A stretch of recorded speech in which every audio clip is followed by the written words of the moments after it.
इस रामलीला मंचन के शुभारंभ पर बीवी नगर की पावन धरती पर पधारे सभी ग्रामवासी और नगरवासी साथियों, मुझसे पहले जो विद्वान बोले हैं उन्होंने सारा वृतांत आपके सामने रखा। वास्तव में सुंदर था और लगभग 12 दिन के करीब चलेगी व्यास जी, 15 दिन के करीब ये मंचन यहां से होगा और रोज नए सुंदर अध्याय व्यास जी के द्वारा आपको सुनाए जाएंगे। हमारे बुजुर्ग अभी माइक से बता रहे थे कि लगभग 53 वर्ष इस रामलीला मंचन को बीबी नगर की पावन धरती पर होते हुए गुजर गए हैं और प्रत्येक वर्ष राम की लीलाओं का मंचन आयोजन ये हमारे मंडली के लोग आपके सामने करते हैं। साथियों, दुनिया का सबसे बड़ा ये मंचन है। इससे बड़ा मंचन इस पूरे वर्ल्ड में कहीं नहीं होता, किसी भी धर्म में। ये धर्म और अधर्म की लड़ाई थी, असत्य और सत्य की लड़ाई थी। धर्म की जीत हुई, सत्य की जीत हुई। हम बीबी नगर में तो ये कह सकते हैं कि 53 वर्ष मंचन को हो गए, लेकिन ये मंचन कब से हो रहा है इसकी कोई समय सीमा नहीं कोई तय कर सकता। ये जो हमारे बुजुर्ग थे जिन्होंने लाखों वर्ष पहले जन्म लिया, उन्होंने इसका मंचन प्रत्येक वर्ष इसलिए रखा कि जो आने वाली पीढ़ियां आएंगी,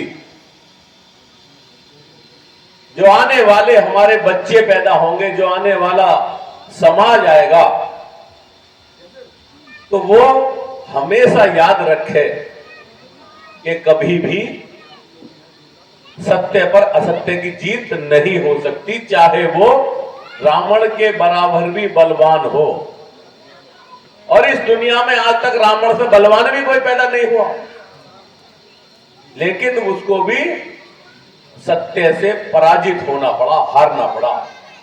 पूरे कुनबे का सर्वनाश हो गया, इसलिए कि वो अधर्म के रास्ते पर था। आज के युग में भी दादी मां सामने बैठी है, हमारी माताएं हैं, सब अपने बेटे को राम के रूप में देखना चाहती हैं। कोई रावण के रूप में तो देखना नहीं चाहती मां कि मेरा बेटा रावण बने, चाहे कोई दुनिया के अंदर। हर मां की यही आशा होती है कि मेरा बेटा राम के जैसा हो। वो आशा कर सकती है, दुआएं कर सकती है, आशीर्वाद दे सकती है, लेकिन राम के जैसा बनना बेटे के ही बस में है, मां के बस में नहीं है। मां तो केवल दुआ दे सकती है, आशीर्वाद दे सकती है। इसलिए हमें हमारे बुजुर्गों ने जिस कारण से इस मंचन का शुभारंभ निरंतर किया, हमारी मां की जो आशा है कि हम राम के चरित्र जैसे बने, तो हमें अपनी माता के आशा के अनुरूप राम के जैसा व्यवहार करना चाहिए। इसलिए बुजुर्गों ने इस मंचन का निरंतर शुभारंभ किया था। ये हमारी जिम्मेदारी है, ये हमारे बाद भी यहां नकलाएं होती रहेंगी, ये मंचन होते रहेंगे। तो इसलिए ये भगवान राम का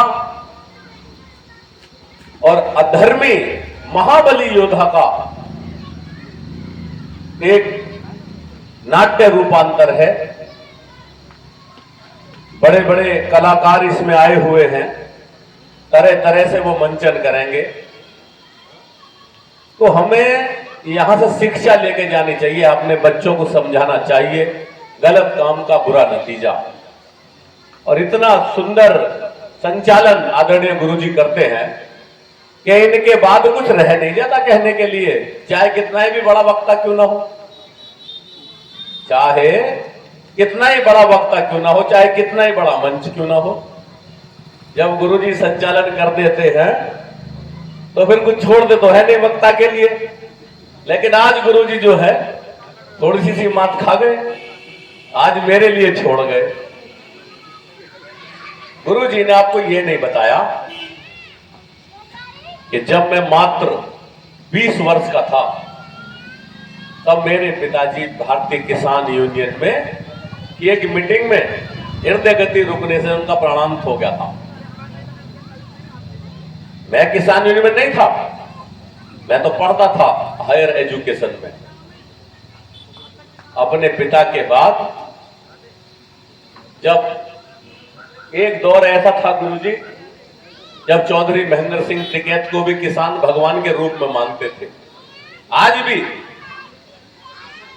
चौधरी महेंद्र सिंह टिकैत का नाम बड़े सम्मान के साथ लिया जाता है, आज भी उनकी अमरता के नारे लगते हैं। तो वो मेरे पिताजी के 13वीं पर आए, बहुत बड़ा हुजूम लग गया था चौथ साहब के आने से। और आप जो मेरे सर पर ये कपड़ा देखते हैं ये चौधरी महेंद्र सिंह टिकैत ने अपने हाथ से बांधा था, और आपके आशीर्वाद से, आपके सहयोग से ये माइक लगा हुआ है, इसकी आवाज बहुत दूर तक जा रही है। ये कपड़ा चौधरी साहब ने बांधा था, आज वो दुनिया में नहीं है, लेकिन भगवान राम की सौगंध ये कपड़ा मैंने ऐसे ही साफ सुथरा रखा है जैसा चौधरी साहब ने इसे बांधा था। इस पर कोई कलंक दाग आज तक मैंने नहीं लगने दिया। ये मेरा अभिमान नहीं बोलता, ये आपके आशीर्वाद का फल है। आपने दुआएं दी, आपने मेरा सहयोग किया, और इस बीबी नगर की पावन धरती पर मैं क्या कहूं कि यहां की जनता का तो 7 जन्म लेने के बाद भी मैं एहसान नहीं उतार सकता। गुरुजी, मेरे पिताजी मुझे बहुत छोटा सा छोड़कर चौधरी तालेवर सिंह के सपुर्द मुझे कर गए थे।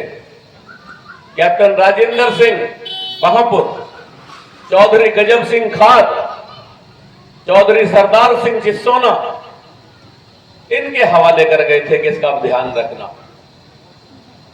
और इस विशेष बिरादरी का मैं नाम क्या लूं, भगवान का मंच है, इसका एहसान कुछ नहीं उतार सकता, मैं कभी नहीं कर सकता, पीढ़ियां नहीं उतार सकती। जब कभी जरूरत पड़ी तो आप लोगों ने मेरे लिए सीना लड़ा दिया, और आज इस मुकाम पे आपने मुझे लाकर खड़ा कर दिया है। मैं आपसे हाथ जोड़कर विनती करता हूं कि भगवान श्री राम से मेरे लिए दुआ करना, मेरा चरित्र चित्र सदा स्वच्छ बना रहे। बस इसी के साथ जय श्री राम के जोर से नारा लगाएंगे, जिसकी आवाज पूरे बीबी नगर में जानी चाहिए। जय श्री राम।